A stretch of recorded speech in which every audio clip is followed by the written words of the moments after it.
Imagine if you sold pencils and you couldn't say the word pencil. Okay, that's a little bit ridiculous.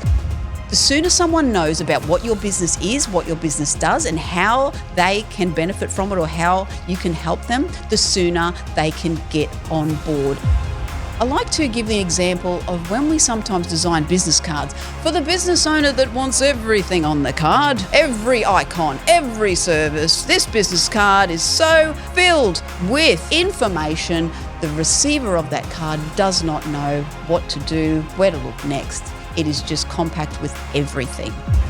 The lesson here is this. Welcome to the Marketing Factory, where we don't blend in. I'm Marissa, founder and award-winning marketer.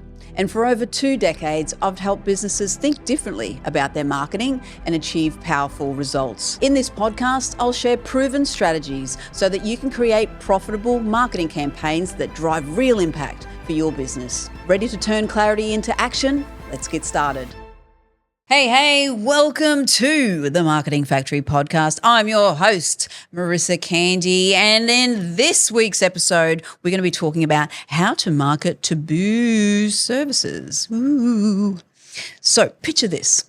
Your industry's been hit with some changes. What could it be? Advertising constraints. Maybe you just can't advertise somewhere anymore. Maybe you can't collect customer testimonials anymore. If you're operating in the medical industry, legal profession, finance, wow, haven't things changed? Building designers, they can't even say architecturally designed homes anymore if they aren't, in fact, an architect. Rules and regulations are everywhere. So how do we get around things when they change, when things go astray, and when we can't actually control the narrative anymore because someone's taken that away from us? What are we going to do? Imagine if you operated in the home loans industry. Imagine if you were in finance. Imagine if you actually couldn't say what your services were.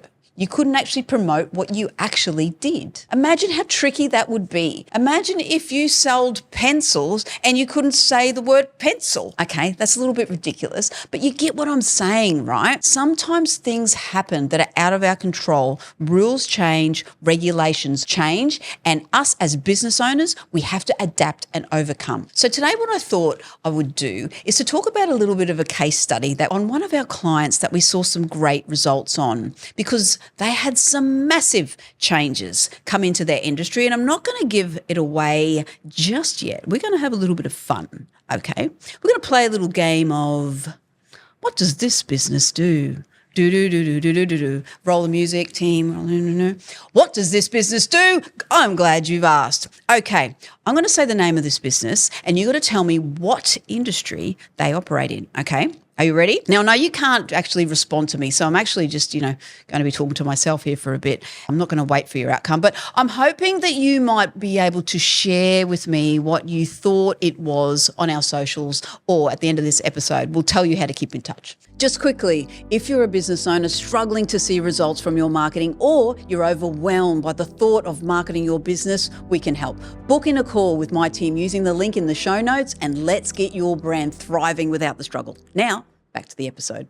So this is the name of our client's business. Are you ready? Joy by Nature. Joy by Nature. Joy by Nature. So what's this business do? Are they about lovely long hikes in nature because you're having joy while you're hiking? I don't really enjoy hiking, but I'm sure that a lot of people do, and it could be called Joy by Nature, right? Joy by Nature. Joy by Nature. What else what industry is it in? What are you doing? It's pretty broad, right? Joy by Nature. But this business isn't anything to do with nature. Well, it could be in the products that it has, because I'm going to put you out of pain and put me out of the pain too, quite frankly, and tell you that this business, Joy by Nature, is in the cosmetic industry. Now, when I said that name to you, Joy by Nature, without saying cosmetic clinic, your mind wanders. And again, to go back to my earlier points of clarity, creates action. The sooner someone knows about what your business is, what your business does, and how they can benefit from it or how you can help them, the sooner they can get on board and use you, the sooner you can make sales, right? So we want to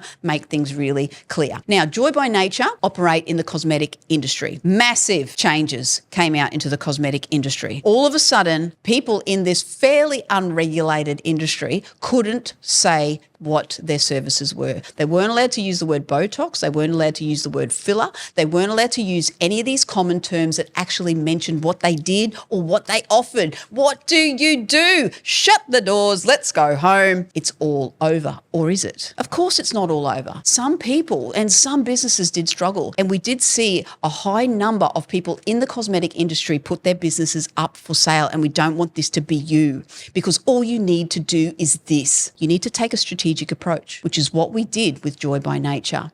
You need to target audience goals and their pain points. And you've really got to look at what outcome they want. Because at the end of the day, do you really need to say all of the things, all of the services you do when you market your business? I like to give the example of when we sometimes design business cards for the business owner that wants everything on the card, every icon, every service. This business card is so filled with information, the receiver of that card does not know what to do, where to look next. It is just compact with everything. If only they could focus on what the one outcome that they want from that card, the one outcome that they want. Do they want people to call? They want people to visit their website. So getting back to our case study, how do we get around this taboo topic? Well, we delved in for Joy by Nature. Firstly, we looked at their brand. We looked at their logo, and we put a tagline underneath Joy by Nature that simply said cosmetic clinic. What does that do?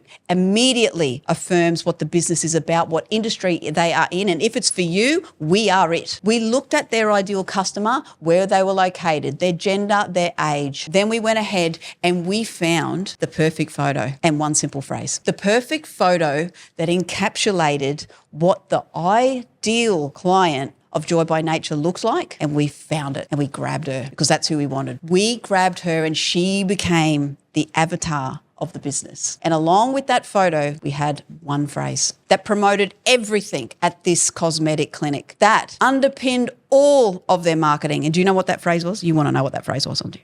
You're not allowed to copy that because it's ours now. We haven't trademarked this, but let me just tell you what I share in this, it's just for sharing. We still want to look after this ongoing client of ours, Joy by Nature. We had the perfect photo with the simple phrase from a very famous movie, I'll have what she's having. Simple, right? Like, Marissa, that's just simple. It's just silly. It's not going to work. Well, guess what it did? I'll have what she's having with the Joy by Nature logo. Cosmetic clinic was so effective, it launched that business. We got 4 new clients in a day off a very small media spend. Now, I'm talking small media spend. So if this happens to you, the lesson here is this. Don't panic. Don't stress out. Go back to basics. Go back to a strategy. Start writing it down. If you know what to write, just start writing. Start writing something. Start thinking about who your business is for. I don't care if you use my great mate. Do you know him? ChatGPT. He can work for you. He can work for me. Ask him what the target audience's pain points are, what their goals are, and put together something that's captivating. It's going to get people's attention without screaming down their throat what your services are, what your products are. Just tell them what they want as the ideal outcome for them at the end of the day.